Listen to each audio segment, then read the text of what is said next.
오늘 말씀 제목은 입다, 되살아나는 쓴 뿌리, 한번 이렇게 정해봤습니다. 실패를 통해서 성장할 수 있습니다. 우리 한번 옆에 계신 분과 인사해볼까요? 실패를 통해서 성장할 수 있습니다. 실패를 통해서 성장할 수 있습니다. 실패를 통한 성장 시리즈 네 번째, 오늘은 입다라는 인물에 대해서 한번 생각해 보겠습니다. 먼저 퀴즈를 한번 낼게요. 퀴즈라는 말만 들어도 쥐가 나는 분 있어요, 머리에? 다음은 누구에 관한 얘기일까요? 누구에 관한 얘기일까요? 서자 출신, 본처가 아닌 첩에게서 태어난 자, 적자 형제들에게 왕따를 당하고 집에서 쫓겨나다, 무예가 뛰어난지라 도망간 땅에서 잡류 건달패들 도적대들의 두목이 되다, 난세에 핍박받는 서민들을 위해 싸운 준비된 영웅. 누구요?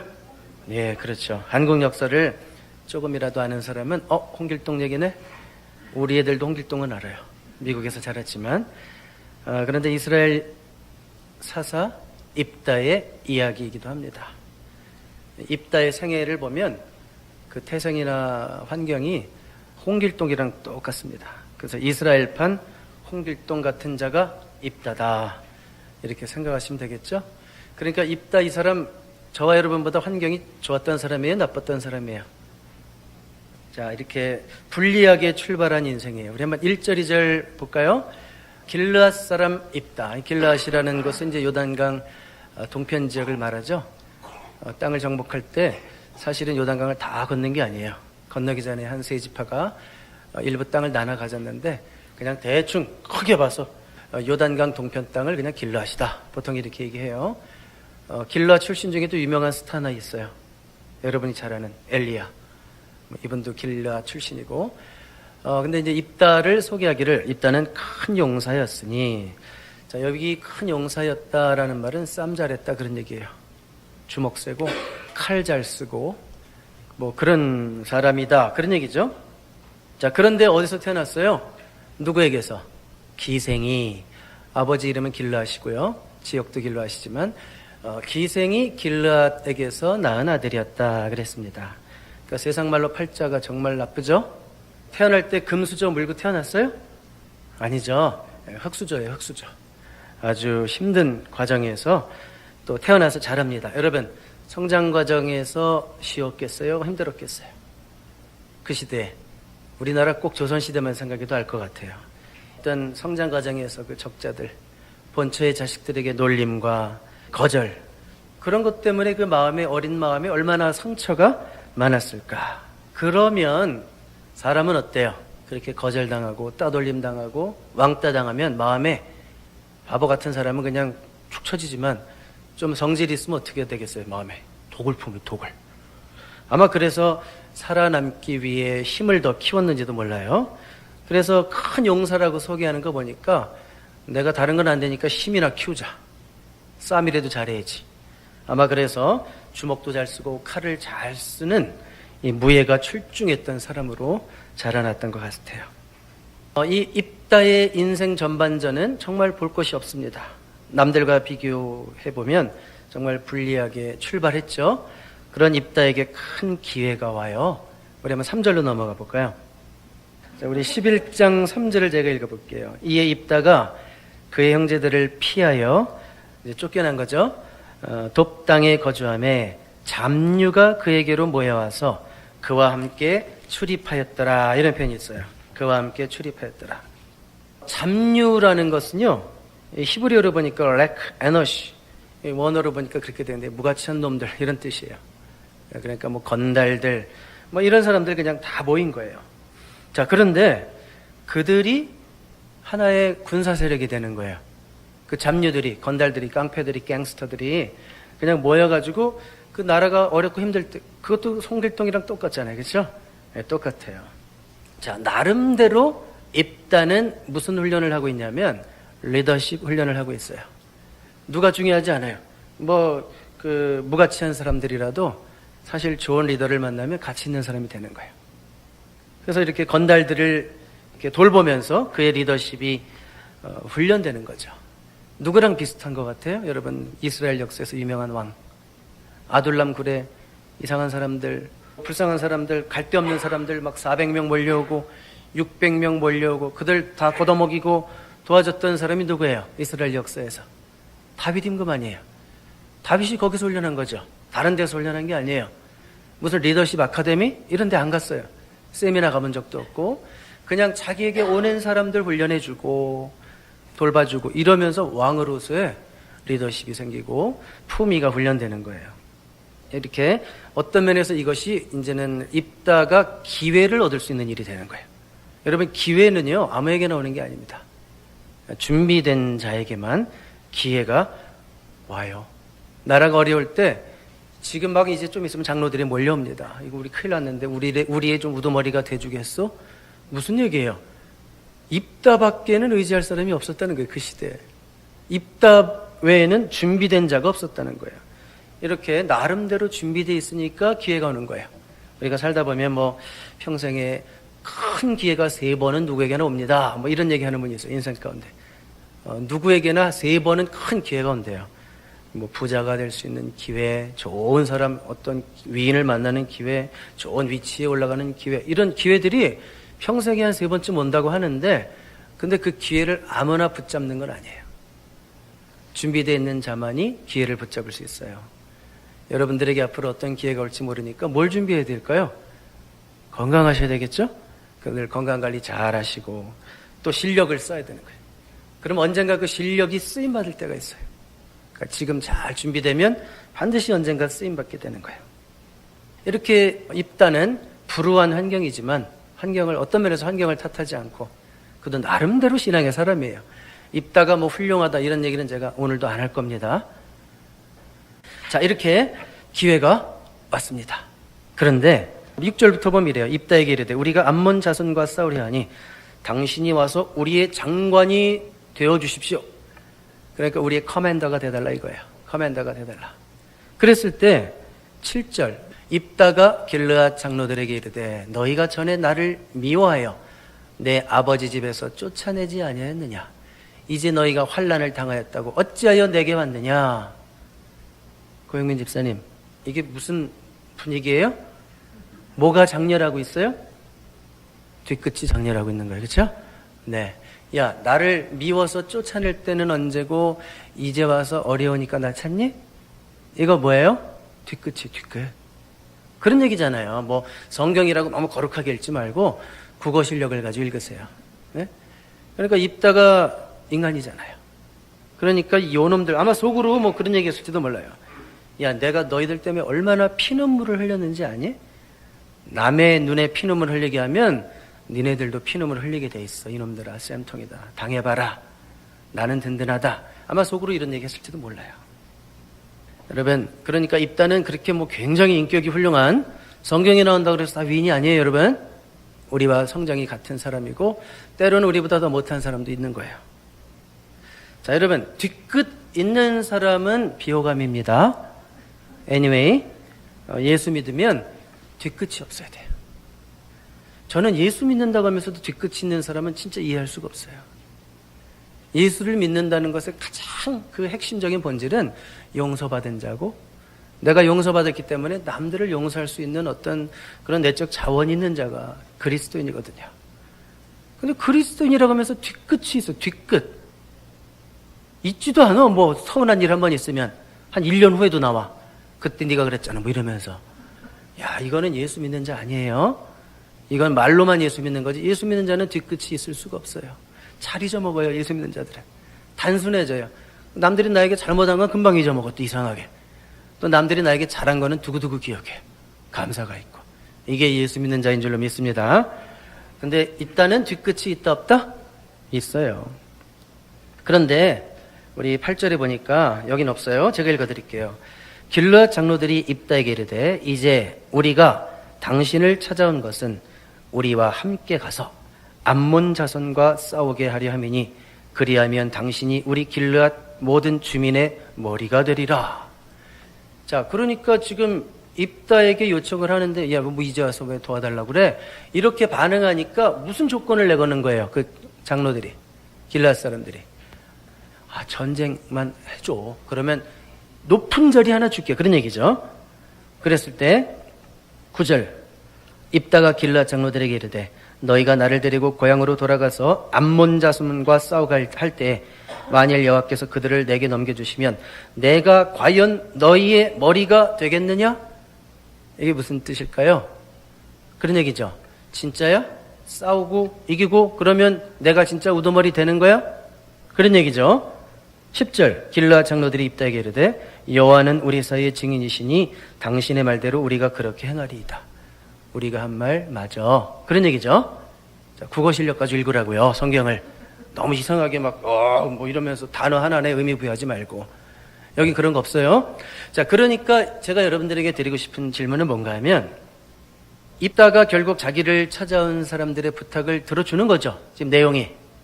그런데 입다의 관심은 뭐예요? 나라를 구하는 거예요? 아니면 자기 높은 자리에 앉는 거예요? 높은 자리에 앉는 거죠.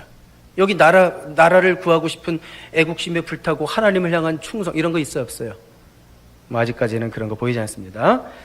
자, 그러니까 입다는 어떤 면에서 배경 있는 사람이잖아요. 어렸을 때 평생 거절당하고 서러움 가운데 산 사람들은요, 이 높은 자리에 대한 욕망이 더 클 수도 있어요.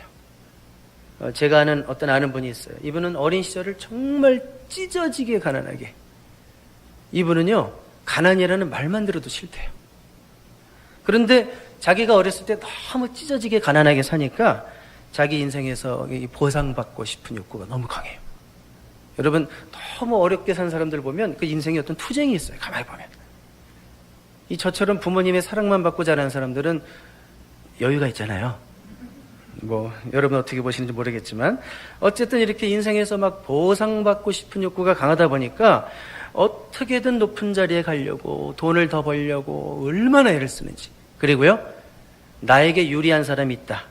내가 저 높은 자리에 올라가는데 어떤 유리한 사람이 있다. 영향력 있는 사람이 있다. 물불가리지 않고 찾아가서 선물 공세하고 아부하고 결국 어떻게 됐을까요? 그 사람 높은 자리에 올라가더라고요. 부자 되더라고요.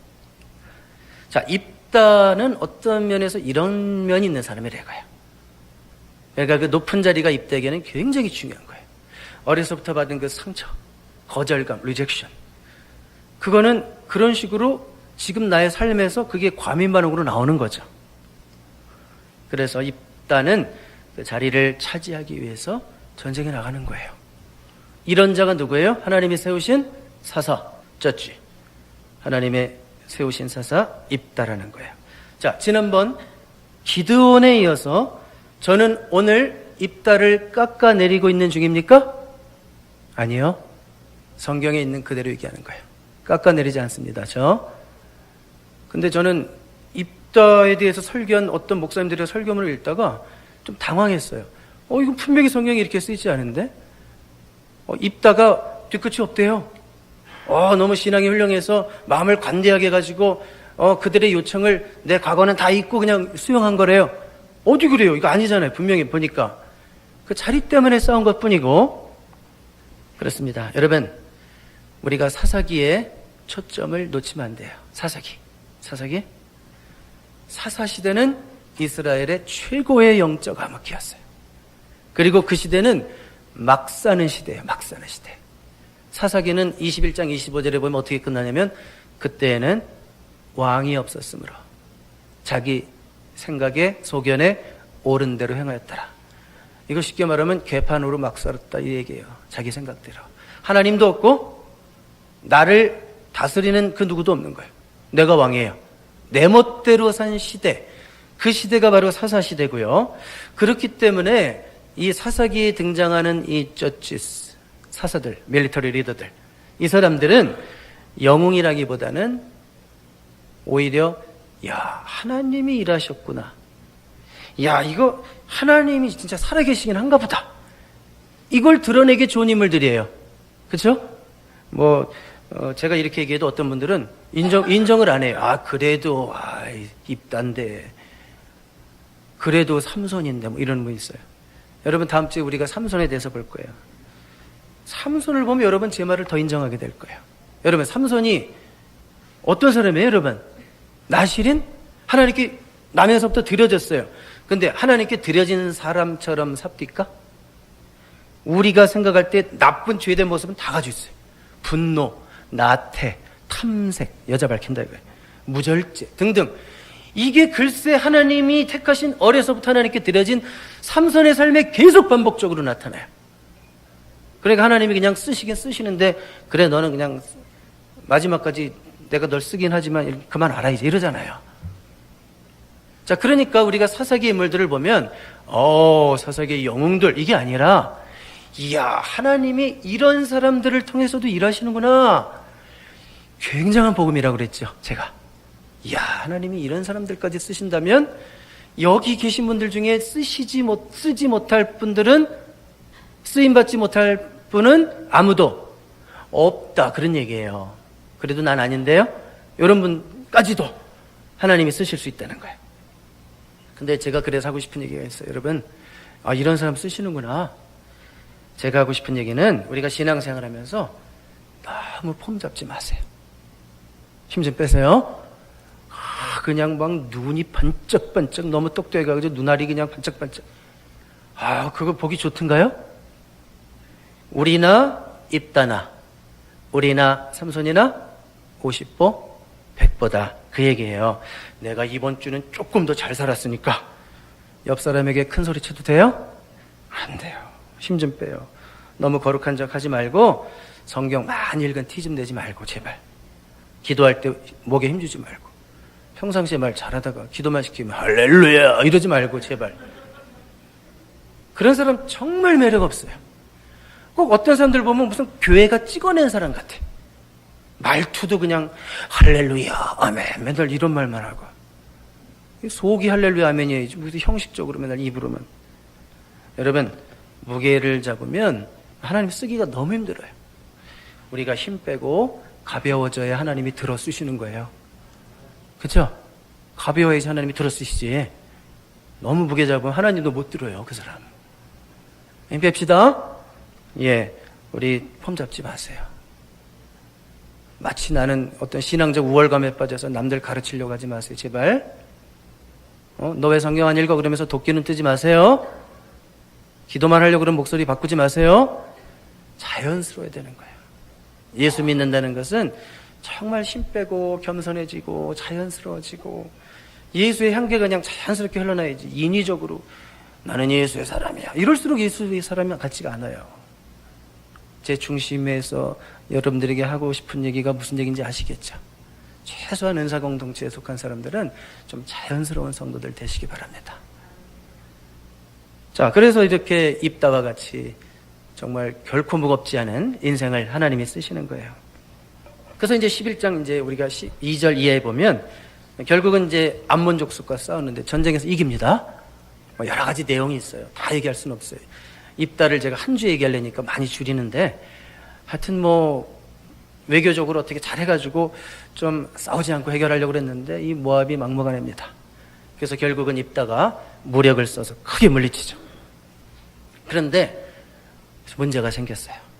입다의 문제가 또 드러나는 거예요. 여러분, 입다에게는 열심히 지나쳤어요. 우리 11장 29절 볼까요? 다음 스크린 보세요.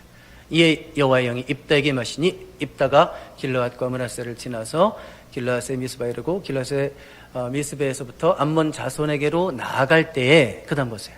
그가 여호와께 서원하여 이르되, 주께서 과연 암몬 자손을 내 손에 넘겨주시면 내가 암몬 자손에게서 평안히 돌아올 때 누구든지 내 지문에서 나와서 나를 영접하는 그는 여호와께 돌릴 것이니 내가 그를 번제물로 드리겠나이다 하니라. 이 말씀 자체를 보면 어떤 느낌이 드냐면, 막 하나님을 향한 뜨거움이 막 느껴지기도 해요.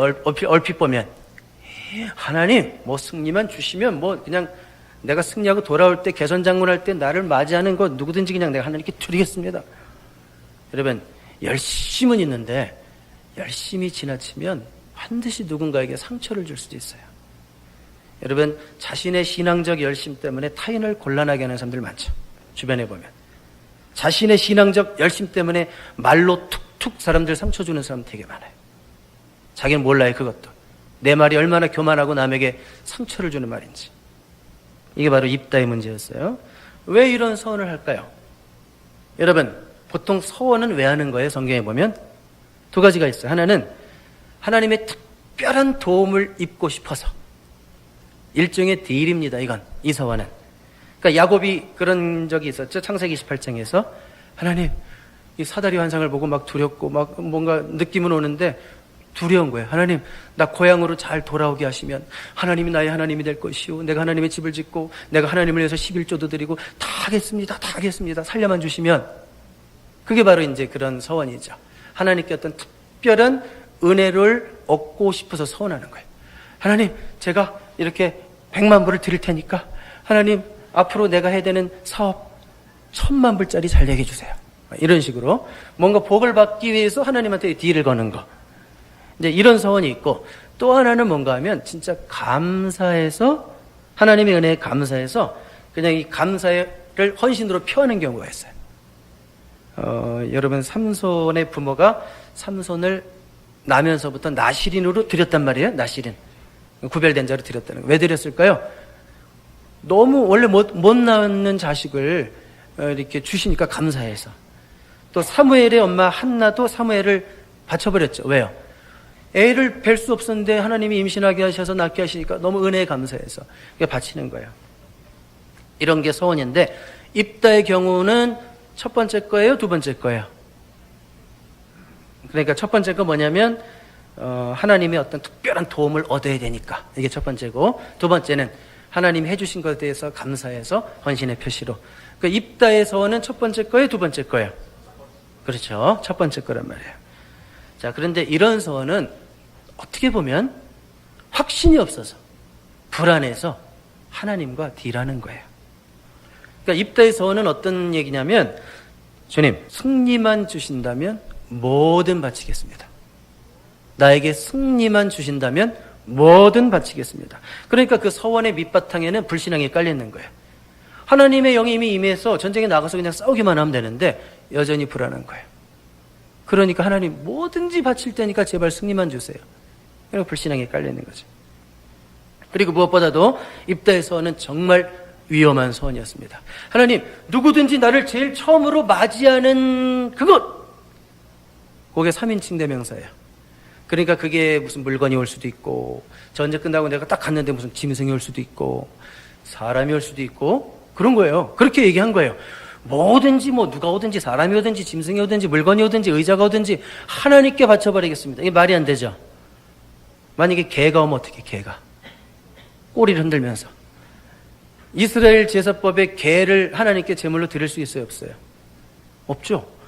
돼지가 오면 어떻게, 돼지는 이스라엘에서 뭐라고 그래요? 부정한 짐승, 하나님께 제물로 드려질 수 있어요, 없어요? 이거 말도 안 되는 거예요. 이 서원 자체가 말이 안 돼요. 굉장히 경솔하고 충동적인 서원이었고, 그런데 앞불사 제일 처음 맞이해 나온 자가 누구였어요? 34절 보세요. 34절. 입다가 미스바에 있는 자기 집에 이를 때 보라, 그의 딸이 소고를 잡고 춤추며 나와서 영접하니 이는 그의 무남동녀라. 자, 말을 해놓은 건 있어요. 누구든지 나오면 바치겠습니다. 여러분, 사람이 왔어요. 그것도 자기 딸이. 이거 인신제사라도 드려야 되는 거예요, 그럼? 여러분, 이방 종교, 그 당시 그 시대 이방 종교 문헌에서는 가끔 나타나는, 이거 성경에도 몰렉제사라는 말도 나오는데, 이거 하나님이 진짜 혐오하는 거잖아요. 그러면 이거는 서원 자체가 제대로 된 거예요? 아니면 어떻게 된 거예요, 여러분? 이 서원 자체가 틀렸죠. 다음 구절 보세요. 35절. 입다가 이를 보고 자기 옷을 찢으며 이르되 어찌할꼬 내 딸이여. 그러면 마지막에 내가 여호와를 향하여 입을 열었으니 능히 돌이키지 못하리로다. 이거 맞아요? 이거는 서원 자체가 잘못된 건데, 입다는 어떻게 반응해야 돼요? 이 상황이라면, 하나님, 제가 경솔한 서원을 했습니다. 옷을 찢고 회개하면 되는 거예요. 옷을 찢고 회개하는 거예요. 하나님, 제가 이렇게 못났습니다. 맨날 입을 먼저 열어서 이 모양입니다. 제가 이렇게 늘 생각이 짧아요. 옷을 찢고 회개해야죠. 머리에 재를 쓰고 회개해야죠. 그리고 36절 보세요. 딸이 그에게 이르되 나의 아버지여, 아버지께서 여호와를 향하여 입을 여셨으니 아버지의 입에서 난 말씀대로 내게 행하소서. 그의 입에 그 딸이라고. 아버지 미쳤어요? 하나님이 인신제사를 기뻐하시던가요? 이렇게 같이 싸워야 되죠. 서원이 가져다준 비극이죠. 여러분, 이걸 무모한 서원이라고 그래요. 과거에 한국교회에 이런 일이 많았습니다. 여러분, 신앙 좋다는 권사님들 중에 자식들 중에 한 명 정도 목사로 서원하지 않은 사람이 없어요. 조금 과장해서. 은혜만 받고 어디 기도원 가서 은혜 받고 열 받으면 주여 내 자식도 하나님께 드리겠습니다. 왜 열만 받으면 그렇게 하나님께 드린다고 그래요? 근데 여러분 사실 그건 알아줘야 돼요. 그분들의 중심은 진실했어요. 하나님을 너무 사랑했어요. 내가 어떻게 하면 이 하나님 사랑을 표현할 수 있을까? 다른 게 없는 거야. 내 자식을 하나님께 전적으로 평생 쓰임받을 수 있는 목사로 드리겠다는 거. 그 부모님의 신앙의 그 열정과 진심은 제가 이해합니다. 그렇지만 자녀도 봐가면서 서운해야죠. 어디서 맨날 학교에서 꼴찌만 하는 거 의사시키기 안 되니까 목사로 드릴까? 이런 생각은 하면 안 되겠고 충분한 기도가 없다는 거죠. 여러분, 어느 분이 그러는데 신학교에 가보면 부모의 서원 때문에 오고 싶지도 않은 신학교에 와가지고 갈등하는 학생들이 너무 많대요. 그 학생들은 벌써 티가 난대요. 기쁨이 없대요? 없대요. 공부하면서도. 내가 어쩌다가 엄마한테 걸려가지고 이상한 엄마 만나가지고 반항도 못해. 또 하나님이 벌 줄까봐. 성경 읽어보니까 뭐 서원은 꼭 지켜야 된다는데 우리 엄마의 서원도 유효하긴 한 건데 이게 뭐예요? 부모의 잘못된 무분별한 무모한 경솔한 서원이 자녀의 인생 망친 겁니다. 저랑 아주 가까운 사람 중에도 그런 인생이 하나 있습니다. 이분 엄마가 서원만 안 했으면 정말 잘 됐을 사람이에요. 늘 학교에서 전교회장하고 똑똑하고 공부도 잘하고. 그런데 그게 늘 마음에 걸려요. 엄마가 나를 목사로 바쳤는데. 그러니까 하는 일마다 안 돼요. 여러분, 갈등을 갖고 살잖아요, 사람이. 이래야 되나 저래야 되나. 갈등을 갖고, 그건 정함이 없는 인생이거든요. 그런 인생은 절대 안 됩니다. 뭘 해도 안 돼요. 왜요? 늘 마음에 캥기는 게 있었어요. 그러니까 무슨 얘기예요? 제가 하고 싶은 말씀은 정말 하나님을 사랑하는 사람은 서원도 할 수는 있어요. 물론 서원할 수 있어요. 평생 서원이라는 거 한 번도 못 해보고 미지근하게 사는 그런 신앙인들보다는 훨씬 낫죠. 이런 분들이 열심도 있고. 그렇지만 서원은 매우 신중하게 해야 된다. 그리고 서원은 특별한 몇 가지 예외를 빼놓고는 남이 나를 위해서 하는 게 서원이 아니에요. 서원은 내가 하는 거예요. 하나님을 향한 나의 헌신을 표하는 게 서원이지. 몇 가지 예외를 빼놓고, 그러니까 부모의 서원으로 자녀의 인생을 망치는 일이 없도록 신중한 서원이 돼야 되는 거예요. 조금 더 넓게 적용한다면 부모가 자녀를 지혜롭게 신앙의 길로 인도할 줄 알아야 돼요. 자기의 어떤 틀 속에 그 자녀들을 자꾸 이렇게 찍어내려고 하는 부모들이 있죠. 그럼 오히려 자녀를 신앙의 길로 이끄는 게 아니라 자녀의 마음속에 반항심, 분노를 심어주고 결국 그 인생을 망칠 수 있다는 걸 알아야 돼요. 부모가 얼마나 자녀를 위해서 신중하게 기도하고 키워야 될지를 우리에게 교훈으로 주시는 거예요. 깨달았어요? 아멘이죠? 아이들이 그냥 저 넷이나 자라나는 집안이 있는데 잘하시라고 앞으로 얼마나 행운이에요. 이런 얘기를 지금 들었으니 애들이 크기 전에. 자, 이렇게 입다에게는 큰 실수가 있었어요. 이거는 정말 말도 안 되는 실수예요. 큰 범죄예요. 근데 이 사람을 하나님이 그래도 쓰셔야 안 쓰셔요? 쓰셔요. 입다의 잘못을 제가 합리하고 있는 거죠? 아니요. 그런 뜻이 아니라 이런 입다를 쓰실 수가 있나? 그렇다면 나도 희망이 있구나. 용기를 가지라는 얘기예요.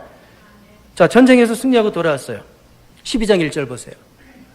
딴지를 거는 집하고 있는데 딴지? 에브라임 사람들이 모여 북쪽으로 가서 입다에게 이르되 네가 암몬 자손과 싸우려 건너갈 때 어찌하여 우리를 불러 너와 함께 가게 하지 아니하였느냐? 우리가 반드시 너와 네 집을 불사르리라. 자, 이 사람들은요 뒷북 치는데 조금 유명해요. 성경에서 보면 기도원 때도 그랬어요. 사사기 8장에도 사실은 정작 싸울 때는 코빼기도 보이지 않다가 전쟁이 끝나니까 괜히 뒤늦게 와가지고 왜 우리 안 불렀냐고 억지를 부리는 거예요. 너 죽여버린다. 집도 불살라버린다. 아주 공갈 협박까지 합니다. 이어지는 본문 볼까요? 2절, 3절, 4절을 제가 읽어드릴게요. 12장 2절. 입다가 그들에게 이르되 나와 내 백성이 암몬 자손과 크게 싸울 때 내가 너희를 부르되 너희가 나를 그들의 손에서 구원하지 아니한 거로. 불렀잖아. 니네가 안 왔잖아. 3절 나는 너희가 도와주지 아니하는 것을 보고 내 목숨을 돌보지 아니하고 건너가서 암몬 자손을 쳤더니 그래서 니네가 마음이 없었나 보구나. 그래서 나는 그냥 내 스스로 나갔다. 그래서 싸웠다. 그래서 여호와께서 그들을 내 손에 넘겨주셨거늘 너희가 어찌하여 오늘 내게 올라와서 나와 더불어 싸우고자 하느냐. 필요할 때는 어디 가서 딴짓하다가 아니 이제 와가지고 뭐 딴소리하고 막 이런 사람들 딴지 걸고. 자, 그래서 4절 보니까 입다가 길앗 사람을 다 모으고 에브라임과 싸웠으며 길앗 사람들이 에브라임을 쳐서 물리쳤으니 이는 에브라임의 말이 너희 길앗 사람은 본래 에브라임에서 도망한 자로서 에브라임과 므낫세 중에 있다 하였습니다. 에브라임 사람들이 이 입다를 모욕까지 하죠. 야, 니네는 원래 우리 지파에서 저 도망간 자들 아니냐? 그때 이제 입다가 뭐가 열려요? 네? 뚜껑이 열리는 거지. 뚜껑이 열리는 거예요. 그래서 결국 내전이 일어나고 그 이후로 일어나는 일이 뭐냐면 대량 학살이에요. 대량 학살. 자, 그러면서 어떻게 죽이나 봐요. 5절 길앗 사람이 에브라임 사람보다 앞서 요단강 나루턱을 장악하고 에브라임 사람의 도망하는 자가 말하기를 청하건대 나를 건너가게 하라 하면 길앗 사람이 그에게 묻기를 네가 에브라임 사람이냐 하여 그가 만일 아니라 하면 그에게 이르기를 쉿볼렛이라 발음하라 하여 에브라임 사람이 그렇게 바로 말하지 못하고 쉿볼렛이라 발음하면 길앗 사람이 곧 그를 잡아서 요단강 나루턱에서 죽였더라. 그때 에브라임 사람의 죽은 자가 42,000명이었더라. 여러분 이거는 동족의 싸움입니다. 자, 여러분 요단강을 경계로 해서 지금 전쟁은 요단강 동편에서 일어나고 있는 거예요. 그런데 에브라임 사람들이 막 도망가기가 이제 난리가 났어요. 입다가 세잖아요. 그때 거기 딱 막은 거죠. 그리고 이제 건너가려고 하는 사람마다 다 이스라엘 사람들이니까 이게 누가 에브라임 사람이고 누가 길앗 사람인지 어떻게 알아요? 그런데 그 지역에 따라서 방언이 있다 이거야. 발음이 다 틀리다 이거야. 6절에 보니까 그 사람들은 에브라임 사람들은 어떤 발음이 안 돼요. 발음이 안 돼요. SH 발음이 안 돼. 쉿볼렛이 안 돼. 쉿볼렛 해봐 그러면 C볼렛 그러니까 S를 하나만 붙여서 발음한단 말이야. 그러면 너 우리 사람 아니구나 하고 죽였다 이거야. 너 경제 해봐 그러면 갱제 이러다 죽었다 이거야. 네? 이런 얘기예요. 자, 여러분 그래서 자그마치 몇 명이 죽었어요? 그 당시에 에브라임 지파 사람들이 많게 잡아도 7, 8만이에요. 그러면 그 한 지파의 반을 다 죽여버린 거예요. 동족인데 뭐 때문에? 성질나서 열받아서 나를 모욕했어? 어디 이제 와가지고 딴지야? 나를 모욕했어? 자, 물론 에브라임이 잘못했죠. 이 사람도 아주 비열하잖아요. 그렇지만 입다가 너무 지나쳤죠? 너무 잔인하죠? 자, 이런 잔인성이 어디서 비롯되었을까? 학대받은 어린 시절 때문이었다라고 분석하는 사람들이 있어요. 성경을 약간 정신분석학적으로 이렇게 보는 사람들은 그렇게 분석을 하죠. 그러니까 입다의 마음속에는 치유되지 않은 분노가 있었다는 거예요. 치유되지 않은. 여러분 아까도 말씀드렸지만 입다가 어려서부터 경험한 대표적인 감정이 어떤 감정이에요? 리젝션, 거절감. 이 거절감이라는 상한 감정을 가지고 있으면 그것이 안으로 억압되면 우울증이 되고 그것이 밖으로 표출되면 분노가 되고 살인이 되는 거예요. 그러니까 에브라임 사람들의 자극을 받자 크게 분노한다는 거예요. 그건 뭐예요? 억압된 분노가 폭발된 거예요. 뭐가 살아난 거예요? 쓴 뿌리가 살아난 거예요. 여기 보세요. 뭐가 살아났다고요? 쓴 뿌리가 살아났다고요. 여러분 히틀러 잘 아시죠? 누군가 말하길 히틀러가 유태인들을 정말 혐오한 데는 어린 시절의 기억 때문이다. 이렇게 말하는 사람도 있어요. 히틀러가요 어렸을 때 한 동네에서 유태인 형들에게 놀림을 당하고 연락이 얻어터진 적이 있대요. 그 다음부터 유태인만 보면 이를 갈았대요. 원한이 생긴 거죠. 그 복수심이 어느 순간 힘이 되니까 광기로 표출되는 거예요. 600만 명을 죽인다는 게 말이 돼요? 정신적 병리 현상. 이거는 어린 시절의 어떤 불행한 기억에서 비롯될 수도 있다. 일리 있는 분석이죠. 여러분의 마음에는 혹시 상처가 있습니까? 없습니까? 어렸을 때 받은 상처가 있습니까? 없습니까? 있죠. 어떤 분들은 성적으로 폭행을 당했을 수도 있고, 어떤 분들은 집에서 늘 혼자 외롭게 왕따했을 수도 있고, 어떤 분은 전 남편에게 너무 큰 상처를 받는 사람들도 있을 수 있고, 아니면 전 부인한테 폭행을 당한 남자도 있을 수 있고. 우리에게 크고 작은 상처가 없는 사람이 없죠. 그리고 여러분 어떻게 하다 미국까지 오시고 라스베가스까지 오셨어요? 뭔가 사연이 있어서 여기까지 오시지 않았어요? 여기까지 넘어오신 거 보니까 아마 여러분들은 보통 사람들보다 상처가 2배는 더 될지도 모르겠어요. 그래서 이제 거의 결론으로 가는데, 그래서 정말 예수 잘 믿어야 돼요. 예수를 잘 믿는다는 것은 맺힌 한을 풀어가는 거예요. 아멘입니까? 예수를 잘 믿는다는 것은 이 내 안에 있는 맺힌 한을 잘 풀어가는 거예요. 기도하면서 풀고, 찬양하면서 풀고, 옆 사람 얘기하면서 가십하면서 풀고, 그건 아니고 잘 풀어가는 거예요. 여러분, 그런데 예수 믿었다고 과거의 모든 상처들, 경험들, 기억들이 한순간에 다 날아가던가요? 아니죠. 그건 아니지만 서서히 열매로 나타나야 돼요.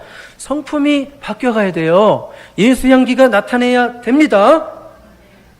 은혜에 대한 감격이 이것을 가능하게 해요. 절대 안 될 것 같은데 은혜 받으면 얼굴이 풀어져요.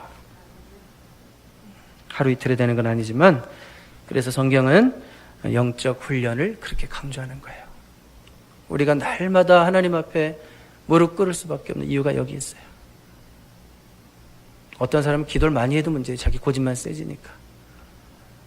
그렇지만 정말 하나님 앞에 진실한 기도를 드리는 자는 내 안에 있는 무장도 해제되고, 내 안에 있는 그 더러운 자아, 징그러운 자아, 강한 자아들이 죽으면서 내가 행복해지고 남에게도 편한 사람이 되는 거예요.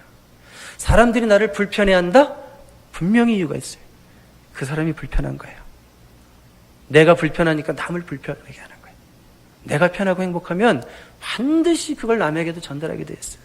사람들이 나를 좀 싫어하는 것 같다? 나에게 부담을 느낀다? 슬슬 피한다? 그 사람 반드시 문제가 있어요. 자기 자신을 제대로 봐야 돼요. 아직도 내 안에 이런 상처가, 어쩌면 그 상처를 가리기 위해서 평생을 두껍게 싸운 사람일 수도 있어요. 그런 사람일 수도 있어요. 가려야 되니까 다른 거로 애써 잊으려고 그러고, 신앙이라는 이름으로 포장해서 사는 사람도 있어요. 그래서 늘 교회에서만 살아. 그러다가 자기 마음대로 안 되면 교회에서도 분노가 폭발해. 일시적 완화. 한번 성질 팍 내고 나면 부드러워진 것 같아. 그건 치료가 아니에요. 일시적 완화가 된 것뿐이에요. 자기 성질 내서. 자기가 성질 내서 남들 한 5명 죽었어 이미. 여러분, 내 안에 상처가 처리되어야지 나도 행복하고 남들도 들들 볶지 않게 되는 거예요. 자, 이것이 우리가 방심할 수 없는, 날마다 무릎 꿇고 주님을 의지해야 되는 이유예요. 상처가 없는 사람은 없지만 이 상처를 건설적으로 풀어낼 수 있는, 신앙 안에서 풀어낼 수 있는 실력이 생기는 게 예수 믿는 거예요. 말씀의 결론을 내릴까요? 자, 하나님의 인사발탁은 태생도 극복합니다. 그렇죠? 이 사람 정말 홍길동 같은 사람이어서 입다. 하나님이 들어 쓰시고자 하면 쓰실 수 있는 거예요. 하나님은 완벽한 사람 쓰시지 않습니다. 이 세상에 완벽한 사람도 없지만 하나님은 완벽한 사람 쓰시지 않습니다. 상처가 있는 사람, 그 상처가 자극받을 때 폭발하는 입다도 믿음의 영웅으로 등록시키셨어요. 히브리서 11장 32절이에요. 자, 입다를 쓰신 하나님 보시면서 우리 용기를 가집시다.